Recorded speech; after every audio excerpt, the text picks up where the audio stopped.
Hey everyone, it's Ari here. I want to let you know about our upcoming Marketecture Live conference in New York on March 10th and 11th.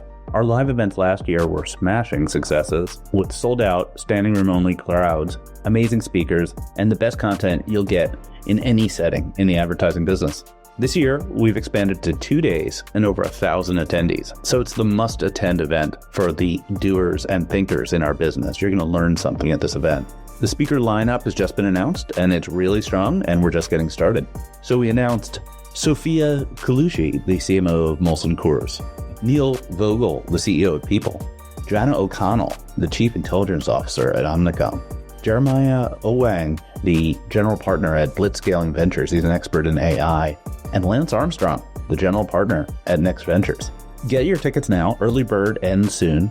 So your tickets are available at marketecturelive.com. That's marketecturelive.com. And we have special deals for brands, agencies, and publishers while tickets last. So we're going to sell out, so you want to get your tickets. It's a 2-day event, so plan ahead. But it's in New York, nice and easy to get to. And we're looking forward to seeing you there. You know what's wild? We spend thousands upon thousands of dollars on ads. But when it comes to building audiences for paid campaigns, we still put all our faith into native targeting. What if you could put your ads directly in front of your exact buyers? Vector reveals the actual names of people visiting your site, clicking your ads, and researching your competitors. Then lets you build ad audiences from them that you can push directly into LinkedIn, Google, Reddit, wherever. For those of us measured on pipeline and revenue, that's the difference between campaigns that generate opportunities and campaigns that just generate more questions. Take control of your ad audiences at vector.co. Welcome to the AdTechGod Pod, your window into the world of advertising technology and the people behind it. I'm your host, AdTechGod. Welcome to today's episode of the AdTechGod Pod, where we wear some really ugly sweaters. I'm your host, AdTechGod. Today I have 3 guests on the pod. We have the CMO of Mediaocean, Aaron Goldman, the CMO of LG Ads, Tony Marlow, and Jackelyn Keller, the former CMO at ComScore, and also the principal at Jackwell Consulting. Today will be a little bit different from other episodes. It's the holiday season. Everybody's feeling a little festive, so they're all wearing their awesome sweaters. But we're going to run through some other ugly things, maybe some look back, some future predictions, and where we think the industry is going. And then we'll wrap it up with like a rapid fire with some questions I've set up. Jackelyn, Aaron, Tony, thanks for joining me today. Thanks for having us. Thanks for having us. Thank you. First and foremost, who wins on the ugly sweater on this group right here? I mean, I think the sweater Tony's not wearing wins. I think can we see that sweater, Tony? We saw it before the recording, but I'm surprised you didn't wear it. There was an alternate option that didn't get used, but That's given like Will Ferrell elf full costume there. this gem has a tie built into it. It just needs a good wash. This came from a thrift store, and it will be out in full force for the festive season. I love it. I'm wearing my festive sweater too, if you can't see on the logo. So I'm ready to rock and roll. And of course, it's AI everything. Aaron, if you don't mind, I'm going to kick it off with you. There's 3 people, so I'm going to kind of go round robin. What do you think as we look back on 2025? A lot has changed. AI is kind of taken over the whole world at this point, not just advertising, just like the industry overall, all industries across the board. But to kick it off, like, what's the weirdest meeting you've had in 2025 and why? All right. So we just recently launched the Innovid Orchestrator, and I promise this won't be about plugs. I know that's not one. You did get 3 CMOs on a podcast, so you had to expect a little bit of that. But that's true. So we had an entire meeting devoted to picking an icon that was going to represent the orchestrator, you know, on the website, decks, email signature. And you'd have thought like we were debating matters of like national security. That's how intense the meeting was. The opinions were very strong. We narrowed it down to an orb and a pyramid. And we eventually went with the pyramid. In hindsight, I think we missed an opportunity. We could have called it Sphinx, you know, for the name of the product, but we just went with Orchestrator. It's like calling your dog dog. If you actually, it's kind of, so you remember Marketecture Live, in the first one in March, when we unveiled the new brand for the combination of Innovid and Flash Talking.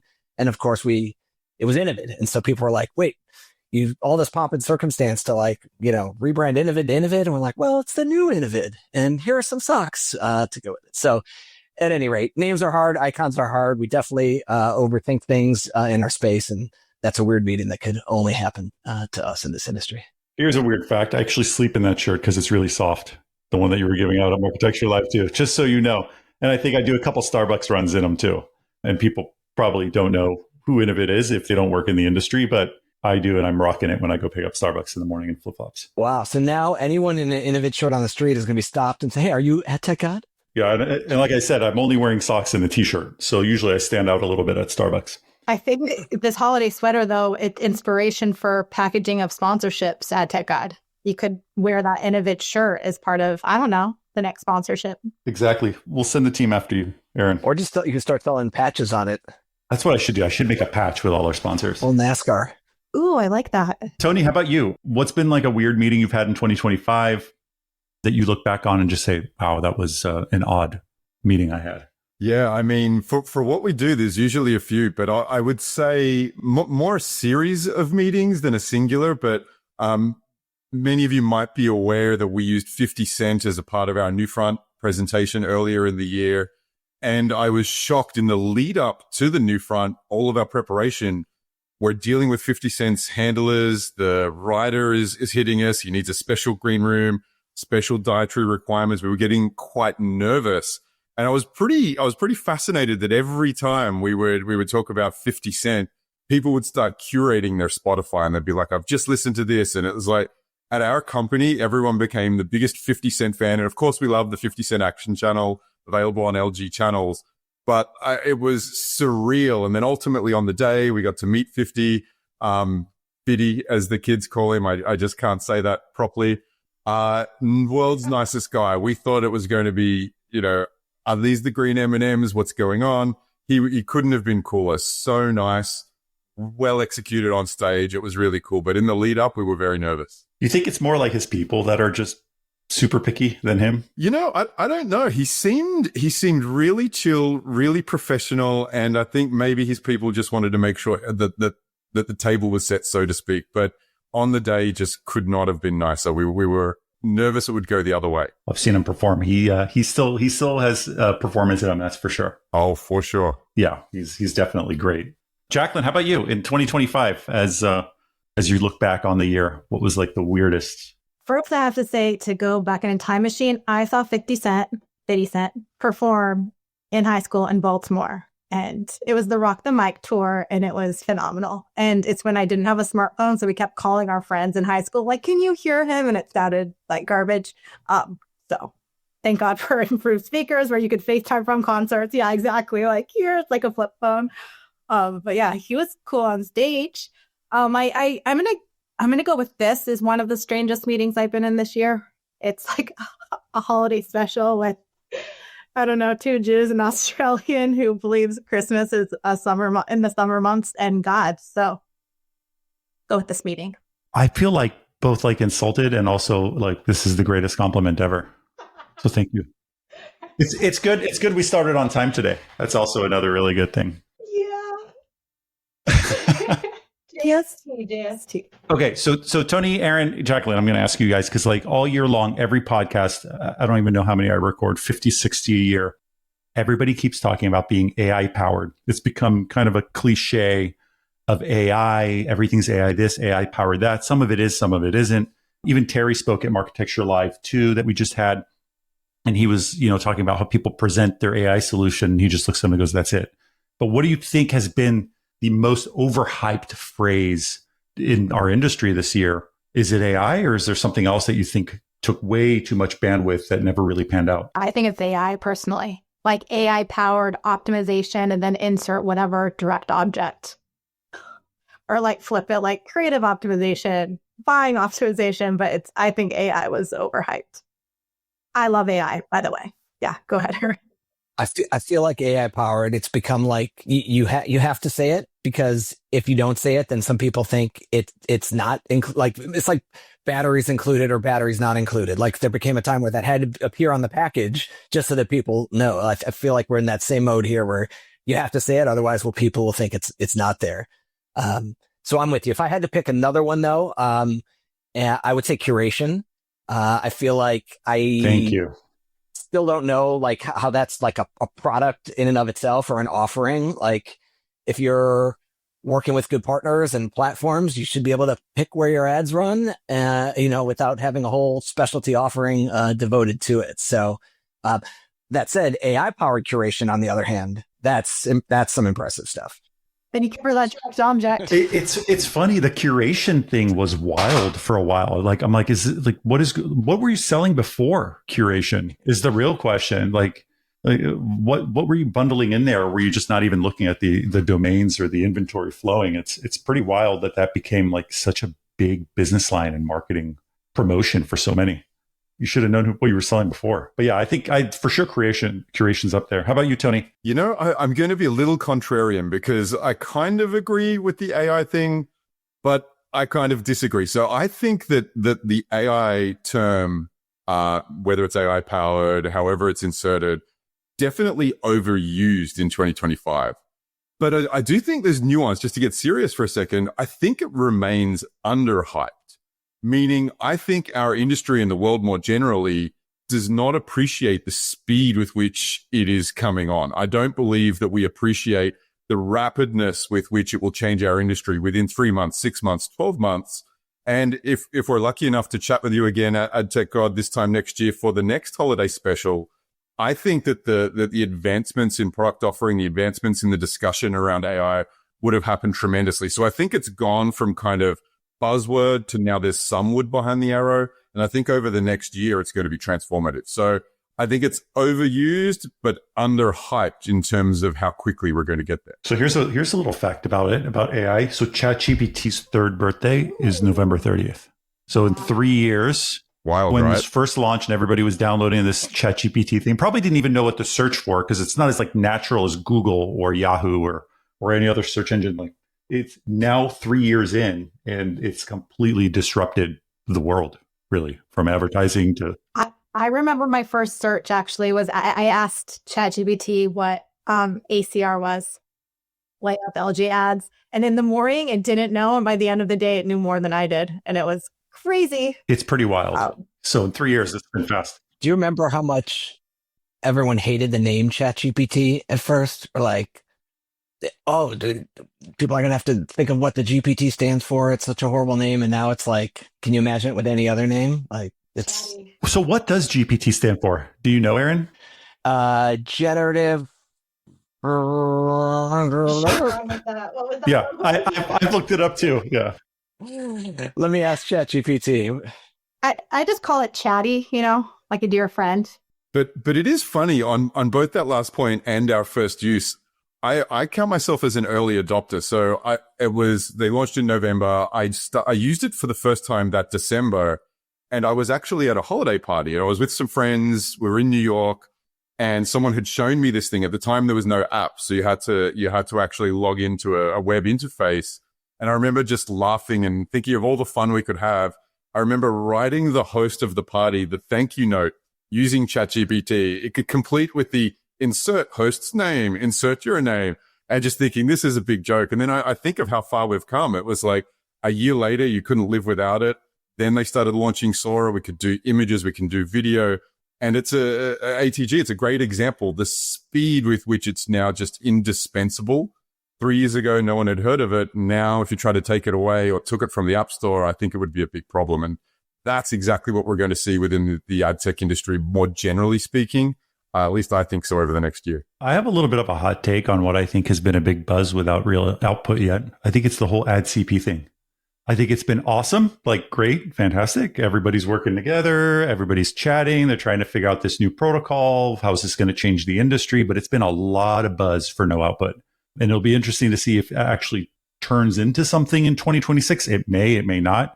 Based on what I've seen and what I've read is that there isn't much like tangible yet, but it's really picked up a ton of media across the board for what they're doing. I'm with you, ATG. I think, our CEO, Bill Wise, he does these things called wise words. And so he talked about how, with AdCP, like they haven't solved for the underlying, business complications and complexities of the industry. Like it's great that you can get agents talking to agents, but in real life, a buyer's never going to reveal all the criteria upon which they're going to make a buy to a seller. And the seller's never going to reveal like the most valuable, impressions and elements of inventory in a transparent, open way. And so until you can solve for that dynamic, you can't code agents, to just come in and automate things. So the idea, the framework, the potential for it is huge, but the practical application of it, at least right now, it's not there because we haven't solved for the things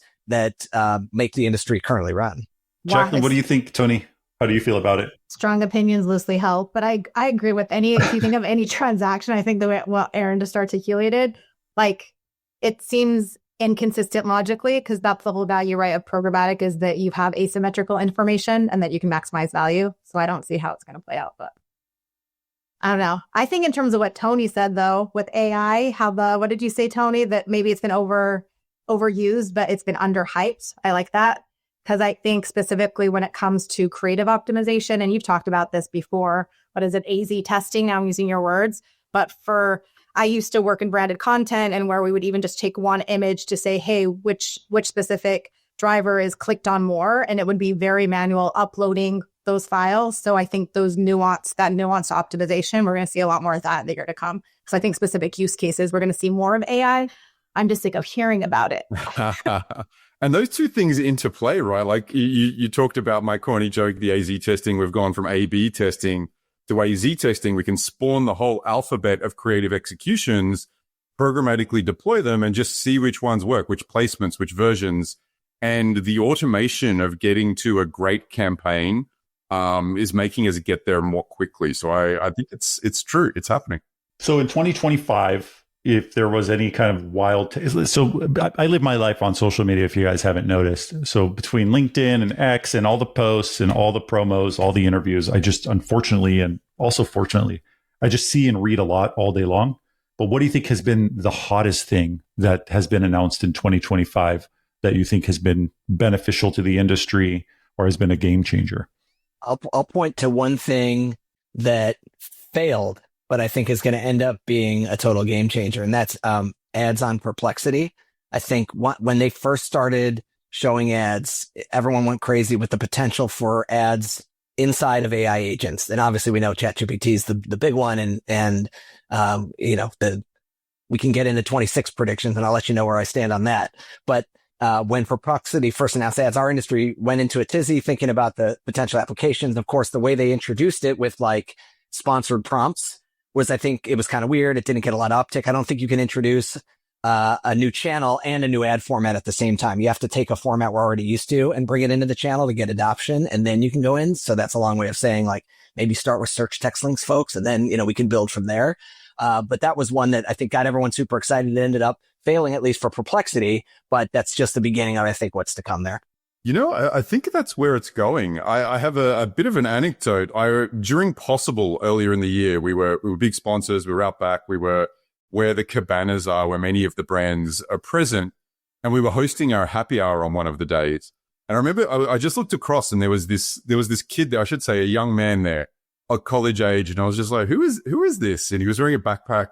It had literally, I think there were LEDs and it was lighting up. I'm like, who is this person at our party? And I go over, I chat with him, and the next thing I know, his laptop's out, and he's showing me his product that he's built, and his company's called Thrads actually, and I should actually, to cut to the chase, I ultimately invested in his company, but he gave me a demo of a version of an ad built for an AI chat environment where the ad itself is interactable. So maybe you're searching for shoes, and you're able to say, okay, great, you see an organic AI result and you see a sponsored result. Again, this isn't in the wild yet. This is his product that he's trying to sell. Imagine it in a ChatGPT or Perplexity, and being able to say, oh, I like those ones. Do they come in blue, or can I have the tan one? And being able to interact with an ad like that, I think that's where we're going. So Threads has a few different paths they've chased, but they have built this for what, Aaron, you were just saying,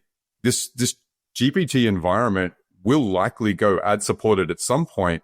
And what is that experience? Is it going to be a net new experience that's different to ads that we see now? Very likely from what I've seen. And I think Threads is probably one of the best executions I've seen. So, fast forward and I'm talking with Andreas on the regular. He's an interesting cat. Yeah. So we'll kind of move towards the prediction part, because this part's actually interesting. I got a couple questions. And the first one, since it's a holiday episode, I decided to throw in some regifting here. But if the ad industry had a holiday gift exchange, which trend would you regift immediately? For me, retail media, because I think it's like, that's also overhyped, but I think folks misunderstand ad placements versus the data that you can use. So I just be like, no, thank you, please. Retail media. I would want to go after that in White Elephant. I think that's funny. Yeah, the white elephant is good. You know how sometimes you can get a good gift, but maybe you got more than one of them, you have too many? I think this like interoperable clean room falls into that. It was like one day there was one, then there were two, and then there were 30, and now there's 5 billion. And it's like, okay, great concept. Love it. Like, how did we get to this point where there are so many of these? And I think of that, the interoperable data clean room, lots of them now, more than we had a year ago. It took me a year, but I can finally say interoperable. Just kidding. See, I can still not say that word. Say it. Interoperable. I can't. There you go. Even me. Do you think like all of these retail media networks will survive? Because I feel like obviously the big ones have scale. The Walmarts, the Amazons of the world have it. But if you're like Julie's Trinkets and Bracelets, like building a retail media network around a non-sizable base, it just feels like some of them would not scale the way I would expect them to scale. I think their plan's probably to get bought, right? To just get to exit. Yeah, probably somewhere up there. Yeah, I mean, it's survival, maybe not in the current form, but there's a need for the proprietary data that these folks sit on. And so whether it's through acquisition or interoperability, there I said it slow, but just, being able to like buy it through other larger scaled retail media networks, there's a place for them. It's just a matter of what shape it takes. Yeah, I think there's an arms race going in two different directions here. So I think there's some consolidation that will probably naturally occur, but it's kind of a race against the clock because I believe that we're seeing, and because we haven't talked about AI enough, I'll raise it again. But within media planning, we're seeing AI being a game changer. Whether it's an AI agent in the hands of a media planner or some next generation AI that's media planning, I think it's going to make some of these long tail executions, whether in a retail media environment or otherwise, much more viable, where the agent is able to go to the deep, dark depths to find these places that did not necessarily have enough scale to warrant a human's attention and aggregate them. So I think simultaneously, there's this race where there's going to be consolidation, amongst the way it works now. But I think it's happening in a space where the way the purchasing occurs is going to transform very rapidly. And so it will be interesting to see how those two things meet. So I like the idea of agents as it plays out in some of the operational aspects. I think the one thing I will never believe in, I think something was announced just this weekend, or maybe it was last week, about the agentic commerce, the whole like you can have a robot shop for you thing. And I feel like for anyone who likes to shop, I have one of those in my household, it almost takes away the joy of it. And I just can't imagine telling a robot, go out and pick the type of shoes I want, to purchase it, to pay for it, and ship it to my house. I think as a suggestion engine, it's a great idea. Maybe a better suggestion engine, but I just can't see an agentic commerce scaling in my view. I disagree. Oh, really? Okay. See, good. I love shopping, but I think for certain types of shopping, I'd be okay. I don't know. I'd well like the school shopping, and maybe if like you just said, for like a recommended item, like it might say like, you might like this item also. So that of course is useful, but like fully shopping, if you think of like back to school supplies or just for your kids, you just need stuff off your to-do list. I think even grocery shopping, half the time I'm going in and I'm just getting items that I got before on Whole Foods. So I think it kind of depends on the use case, but I would save so much time if someone would do shopping. I've had babysitter shop for me. Now I would rather have an agent that has all the data to make smarter decisions and optimize. AI fueled shopping optimization. Sorry, go ahead. I totally agree. I think, and right now we have voice assistants in many homes, right? Whether it's Alexa, Google, whatever you have. Well, I think we're hurtling towards the point where I say, hey, Alexa, book me on the next flight to San Francisco. And I think it has profound implications because right now we purely market to people, even things like SEO, et cetera. And I think the next generation of SEO will essentially be an AI EO for lack of a better description, where we are marketing to these agents. The agents need to be able to say, these are the flights that Tony might be considering. He's got some preferences. Maybe he prefers United, but maybe he doesn't prefer United if it's $1,000 more expensive than Delta.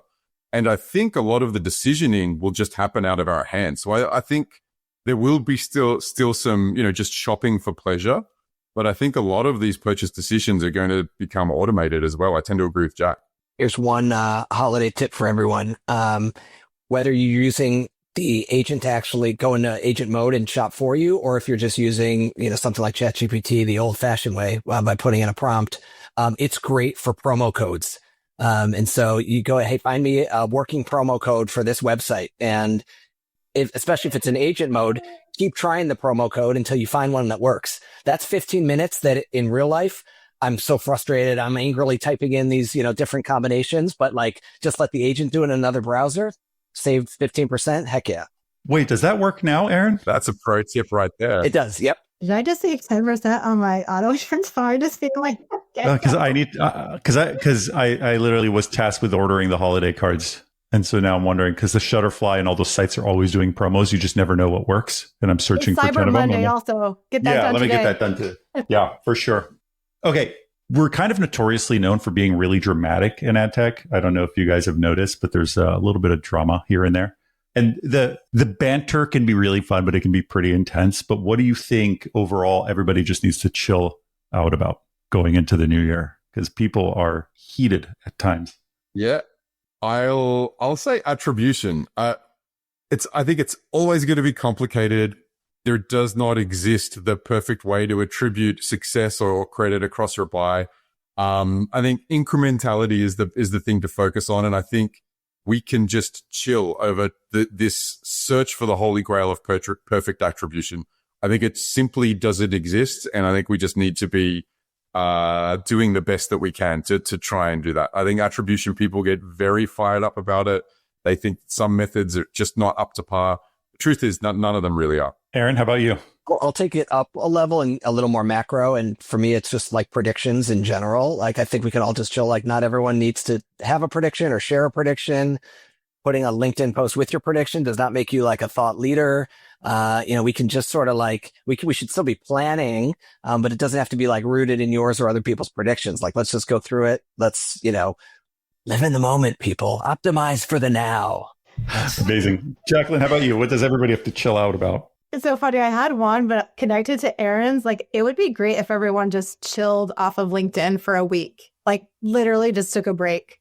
When you're talking about those posts, it would be so lovely to just, or on Instagram, I'd love to see my friends, I love reels, but I would love to see my friends post, just do a throwback for 1 week. You only see posts from your friends rather than all the ads and all the random GIFs that I somehow. And all those meme accounts are everywhere too. It's really annoying. I love the dogs that talk to each other and I love Nate Bargatze, but could we just go roll back for a week and just have social media be like it was in I don't know, 2015? Well, there was no AdTechGod back then. I would love to. So how? That was my life. It's my livelihood now. I'm trying to give him a holiday break. I'm giving him Christmas off. You're welcome. Taking food out of my children's mouth.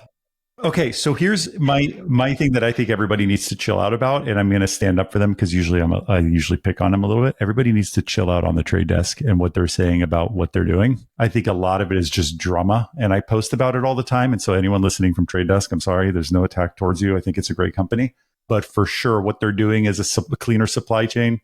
What they're doing is not wrong, but I think everybody needs to relax and calm down. They're not Google. And they're a good company and they provide a lot of good stuff. And I'm not saying that because I invest in them. I don't own any of their stock or anything. What I'm saying is what they're doing is the right path, which is providing more dollars to their publishers and trying to drive the right type of performance for their advertisers. And I don't see anything wrong with it. I just think everyone's upset because they're winning. And I think everybody's kind of upset with them for that. Well, then let me revise my, I do want to offer a prediction. And I think it's that Jeff Green is going to do your podcast next year, ATG. I had him. So to the CMO of, I'll say his name. So Ian, you offered to have him on my pod and I sent him to Ari and then I think they couldn't schedule. So I want him on my pod now. So Ian, if you're listening, send him to me. Maybe we reached a point of inception. Maybe if that must mean Jeff Green is AdTechGod then, because we got close to calling the bluff to book him on the pod, and then it exploded. So, He's like the only person that hasn't been on the pod at this point. I think he was just waiting for the offer to put the Trade Desk logo on your shirt, AdTechGod. So maybe you figured out his currency. I'll add a pin, a 12-month sponsorship. I'll put a pin on the logo. Awesome. Okay, I'm going to do a quick rapid fire before we wrap it up because we're pushing time. I know you guys are a little bit over already. So thank you for joining me. I'm going to start with Aaron on this one, and then I'll go Tony and then Jackelyn. So I'm going to do rapid fire, a few questions, and just answer as quickly as you can. Aaron, are you ready? Yes.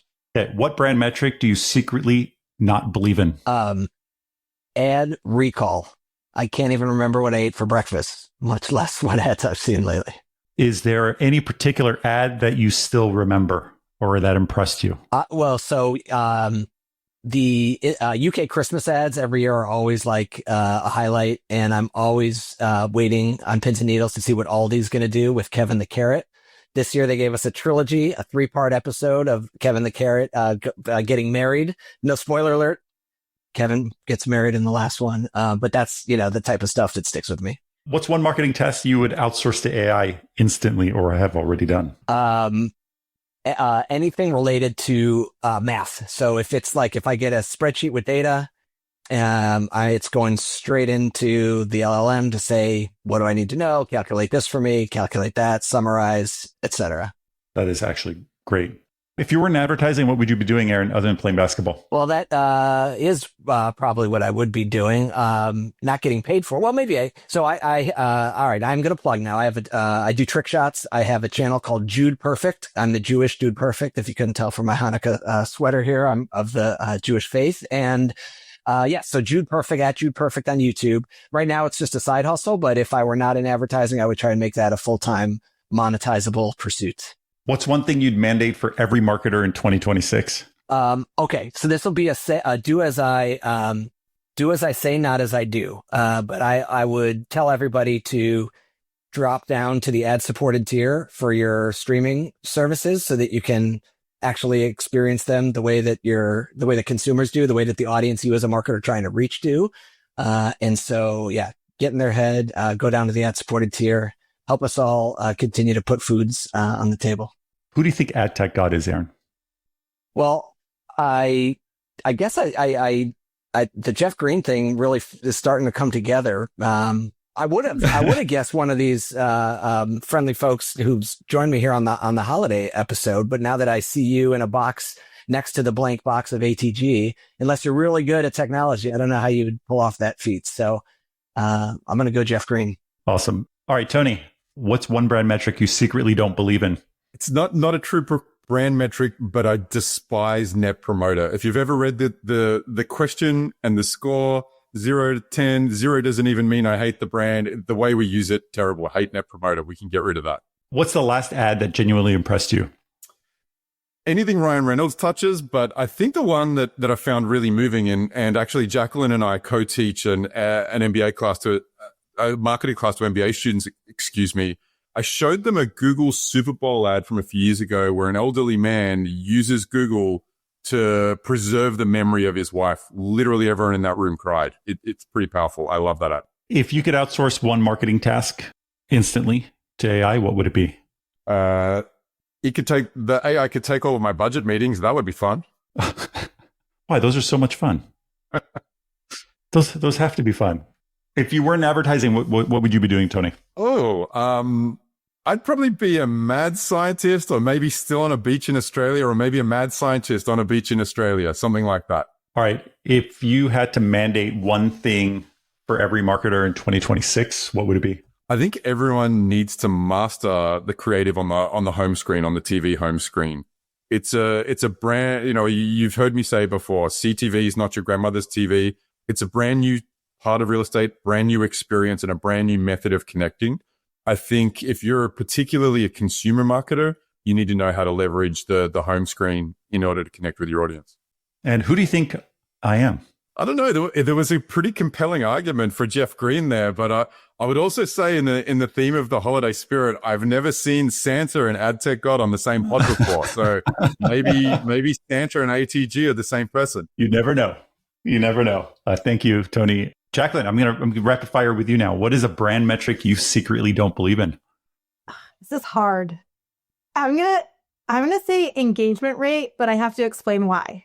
Because it's like the astrology of metrics, but I do believe in astrology, it's unclear, like it's not connected to a specific outcome you're looking for yet. It's almost like it's like the enablement kind of gets you there within the funnel. So it's hard as a standalone metric. So it's not that I don't believe in it, but as it is currently utilized, it's hard. It's not very useful. It's like, hey, someone engaged, unless it's a first screen ad, going back to what every marketer should learn. And it actually is actionable because it's, the conversion's there. Was there an ad that was it? No, it's a great answer. I mean, what's the last ad that you were genuinely impressed with? So I love ads. So this is really hard, but kind of looking forward to the Super Bowl. I want to talk about the Nike ad from this past year. And I think it was just like, so win, instead of just do it. And I loved that campaign so much. I love what Nike does. I've loved what they've done like since the 90s in terms of sports and female empowerment. So the So Win campaign from Q1. If there was one marketing task you could outsource to AI instantly, what would it be? I mean, I think we are outsourcing a lot of these already, but just like copy editing, optimizing language, kind of if you come up with a campaign, how do I tweak it? It goes back to that creative optimization. I think a lot of us are already doing that. Writing press releases is the absolute worst. So that, but yeah. I think a lot of the fun of marketing, you can't really give to AI, like just coming up with that spark of an idea. So and I love being creative, so I would never outsource that. I agree. I think it helps like brainstorm ideas, but it's definitely not going to create something that's ready to go, ready for prime time. I use it to help like come up with ideas, but then I have to draft it and change it myself. I'm hoping that my AI could create an agent that will eventually do everything for me at AdTechGod. Then I could be sitting on a beach. Then we can retire. Exactly. If you weren't in advertising, Jackelyn, what would you be doing?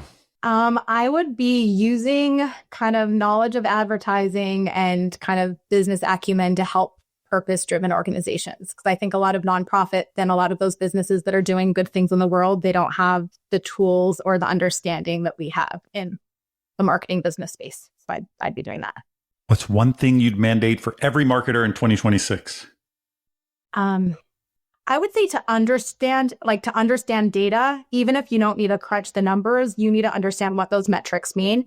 Because there's this misnomer that marketers were just the creative folk, but we make data-driven decisions. And if you don't understand the metrics and what they mean, then that means that you're not a strong marketer. So you might not be doing marketing analytics every single day, but you need to be able to look at a set of numbers and understand what they mean. Who do you think AdTechGod is? I mean, I think AdTechGod is a she. I've had that before. AdTech goddess, right? I've had that, yeah. I mean, if I have to, could be.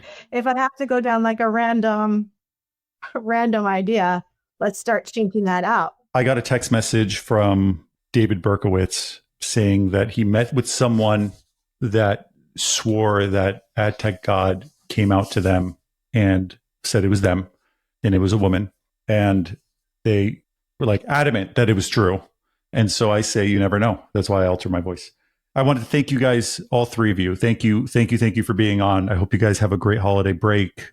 I know 2026 will be big for everyone. Thank you for joining me today on this episode. Happy holidays. Thanks for having us. Happy holidays. Cheers.